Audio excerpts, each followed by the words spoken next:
Hello everyone and welcome to another very nice game from round 4 of this year's Superbet Chess Classic. It is Fabiano Caruana versus Nepomniachtchi, and I thought as soon as I saw this matchup that this will be extremely exciting to watch because Fabiano has been commenting on the entire World Chess Championship match between the England and Nepomniachtchi, so it will be very interesting to see what opening choice will he go for against Jan. He's seen what Jan plays against Ding in the World Chess Championship match, so he doesn't know everything that he has prepared and to what extent, but he of course has some ideas. He's a top player himself. He's a former World Chess Championship challenger himself. He has the white pieces. He's a former 2800. Let's see what he prepared for this one. And it's also very important to note that Fabi has never defeated Nepo in classical chess. They've played together like 13 games. 12 games were drawn, and Nepo defeated Fabi in one game. And even in rapid chess, Jan has a much better score against Fabi. 19 wins to 8 with 36 draws. So it would go a long way for Fabi to actually beat Nepo in classical. So let's see what happened. Fabi opens with pawn to d4.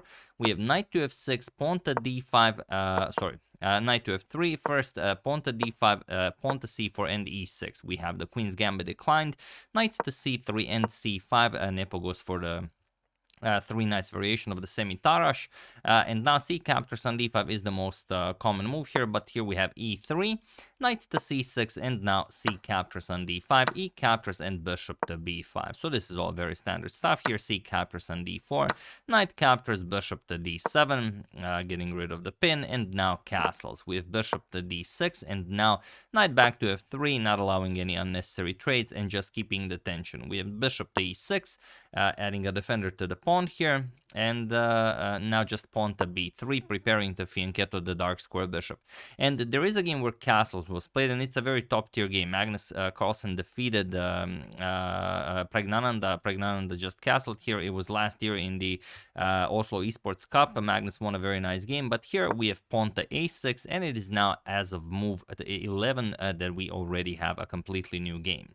So okay, bishop is attacked, bishop goes back. We have knight to e5 now, forcing further trades as Fabi's bishop is kind of very nicely placed on this diagonal. So knight captures on e5, we have bishop captures, and just bishop to b2. So defending the knight here, Nepo brings the rook into the game with tempo. The knight is now attacked twice, and rook to c1. And Nepo just castles here, and it doesn't seem like Fabi got all that much out of the opening. Seems like Nepo equalized pretty much without any troubles. He does have the isolated d pawn, but it's the isolated pawn is only a weakness if you don't know how to use it to your advantage. Otherwise, it could also just be an advantage. So pawn to f4 by Fabi, and bishop back to c7. Also, bishop to b8 can be played, but Nepo wants to remaneuver the bishop over to b6. So knight to e2, we have bishop to b6, and now the e3 pawn could be very weak. So bishop to d4, bishop captures on d4, and now knight captures on d4, putting pressure on the bishop on e6, but just queen to a5, putting pressure on the a2 pawn.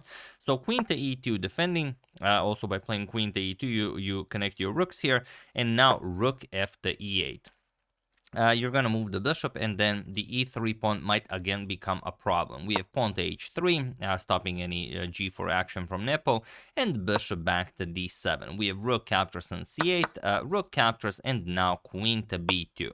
Now that the rook moved, you also don't want your queen behind the pawn here, and you might have some ideas of bishop to f5. If you can trade bishops, get the knight to f5, the g7 pawn could become very weak.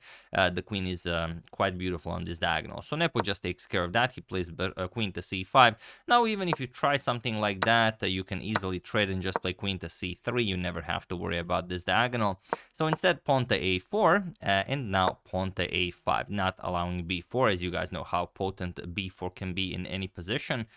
We have queen to d2, and now b6, an extra layer of defense for that a5 pawn. Rook to b1, now trying to get that b4 move in, but just queen to a3. We have king to h2, Fabi gets his king to a bit of a safer square. pawn to h6, and now rook to b2. We have queen back to e7, and now rook to c2. Fabi offers a trade, and Nepo just goes rook to c5. He says, all right, we can trade, but we trade under my terms. So knight to f3, and now rook captures on c2. We play bishop captures on c2, and now just queen to c5. So no worries there. Nepo not very impressed with what Fabi has done, and again, the e3 pawn might be a little bit weak. So bishop to d3, king to f8, and now knight to d4. We have king back to g8. Nepo says, I don't have a plan here. If you have something, then, show it to me. Otherwise, we can call it a day. King to g1 by Fabi. We have king to f8, and now king to f2. Nepo goes king to e7. Queen to b2. Now, again, this might be an issue. So we have just king back to f8. Nepo says, nope, the g7 pawn will be nicely defended. And knight to c2 now. We have knight to e4 with check. And here Fabi trades. Captures, and now knight to d4. We have bishop to c6, and now queen to e2. We have a queen to c3, and now we have queen to a6 by Fabi. So going after that, queen to c8 check. So queen to d2 with check, knight to e2, and now queen back to b4, putting pressure on the b3 pawn, and Fabi defends it by going back. Queen to c8 with check, or rather you go forward to go back. We have bishop to e8, and now queen all the way back to c2 to defend the b3 pawn. We have bishop to d7 by Nepo, knight to d4, and now even pawn to f5, defending that e4 pawn. Queen to c7, attacking the bishop here, and here Nepo really had no troubles, just guarding his king, defending the position. But here, what do you actually play? The bishop is attacked. You can't really move the bishop. Let's say you play a weird move like bishop e8, you get checkmated right away. I mean, what is this? King to g8, queen captures, and g7 will be checkmated. There's no way to do anything about this. So here we have queen to d2 with check, knight back to e2, and now bishop to e6. This is how Nepo defends, but now the problem is you hang your b6 pawn. But okay, he has ways of winning it back. Perhaps queen captures on b6, king to f7, and now queen to d4. Now Fabi wants to quickly trade queens. He just won a pawn. Nepo declines, goes after the b3 pawn, but Fabi tricks him. Queen to a7 with check, king to g8, and now queen to a8 with check, king to h7, and queen captures on a5. Now Fabi is up 2 pawns, but it seems Nepo can just win back the pawn, and then being up 1 pawn will not really be all that impressive. The problem is you don't have a good way of taking this. If you play bishop captures, then you hang the f5 pawn with check. Of course, you can't play that.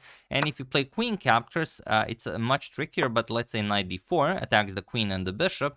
You move the queen with check, king g3, and you move the bishop. But still, knight will gobble up the pawn. And now it doesn't matter what you do. If queen captures on a4, you can trade bishop captures, but now the pawn will fall, and you're just going to be up 2 pawns. So now you're up a pawn. Let's say you go knight to d4. Doesn't really matter what black plays. If you play g6, f5 is coming. You have to clear that f4 square for the white king. And if g captures, you're going to play knight captures and very quickly gobble up that pawn. And even if you don't, you can just play king to f4. You're not in a rush to recapture. It's a bishop d7. Now you capture. And once the king moves, of course, you're going to play something like knight to g3, win the pawn, be up 2 pawns, and when you're up 2 pawns, of course, you are completely winning. So that's why after queen captures on a5, Nepo cannot capture even a single pawn. He has to try king to h8, and now Fabi plays queen to d8 with check, king to h7, and now queen back to a5. Nepo says, all right, king to h8, I'm very happy with a draw, but Fabi says, not so fast, pawn to b4. And even though Nepo was able to prevent pawn to b4 for some 55 moves, now it happens. We have bishop to c4. Fabi might have been a little reluctant at first playing this b4 move, as it frees up the c4 square for Nepo's bishop, but this is how Fabi plays it. Queen to d8 with check, king to h7, and now queen to d1 guarding a4 and also the knight on e2. So this queen possibility of checking the black king, just going back to defend the white pieces, is working perfectly for Fabi this game. We have bishop to b3 now. And you could also win the pawn, but it doesn't mean anything. Let's say bishop captures, you're going to play queen captures, and now queen captures on a4, queen c4. The pawn marches forward, and you have no way of stopping this. So after queen to d1, bishop to b3, attacking the pawn and the queen, but just queen to d7. Now Fabi says, I'm going to grab the f5 pawn. And now we have bishop to e6, and now queen to b5. Again, everything is nicely defended. King to h8, and now queen to c5, just making room to start pushing that pawn. And it seems like you're giving up the a4 pawn, but if queen captures on a4, then knight to d4, and then you will again lose the f5 pawn. You have to worry about all sorts of checks. You are losing this very quickly. So here we have pawn to g6. Nepo has to waste a move to guard the f5 pawn with something other than his bishop, and now king to e1. We have king to g8. Now comes queen to d6, puts pressure on the bishop. So of course, again, you cannot capture on a4. King to f7 now defends the bishop, and now we have queen to d2, just offering a queen trade. And Fabi had to make a move very quickly here because he only had like a minute on the clock. No, 48 minutes on the clock, and of course, here you don't have time controls to gain additional time. You do have increment, but you still have to make a move every move. And the problem is here, if you just start advancing your pawn, then queen b1 check, and you probably have a perpetual king to f2, queen comes to c2, and now with the bishop coming to c4, there's no way for the white queen to stop all this queen bishop action. So here instead, queen to d2 was played by Fabi. This stops this idea. Now queen captures on a4, Fabi gives up one pawn, and now knight to d4. So, shifting one type of advantage into another one. We have bishop to c4, and now king to f2. We have pawn to h5, just king to g3. Not a problem. We have queen to a3, as the e3 pawn might be a little bit weak here. So now you're saying, okay, your queen is stuck here guarding the e3 pawn, guarding the b4 pawn, but just pawn to b5. Fabi doesn't care. And how do you play this? It seems maybe you could somehow capture that pawn, but not really. Here queen to d3 was played. Nepo tried either trading queens or maybe even just getting the queen off of the defense of the e3 pawn, or maybe even just winning the b5 pawn. But the position is now completely winning for Fabi, but only if he finds one very specific idea. So feel free to pause the video and win the game for Fabi while I give you a couple of seconds.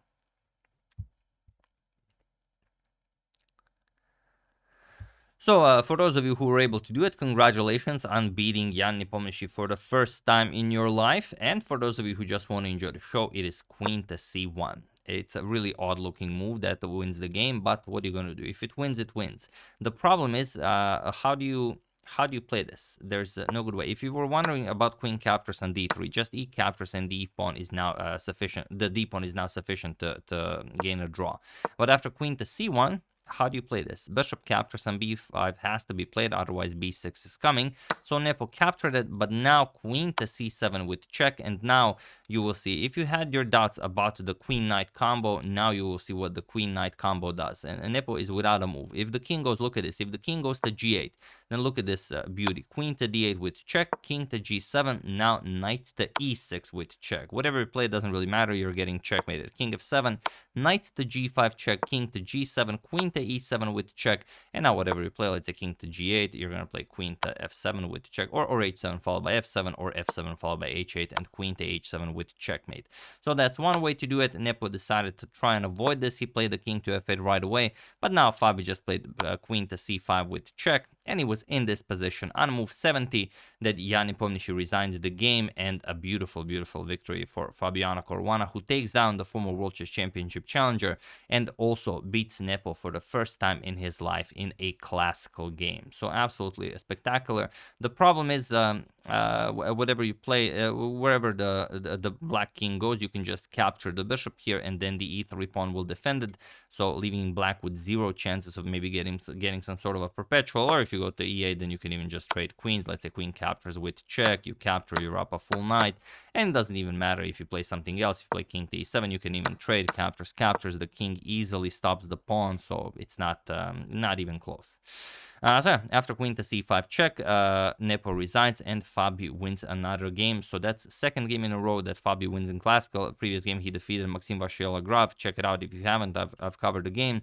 And here, sorry, not that. That's something else. I wanted to show you guys the standings, which I'm pretty sure I had, and I have prepared them. All right, just give me a second. I'm just gonna check real quickly.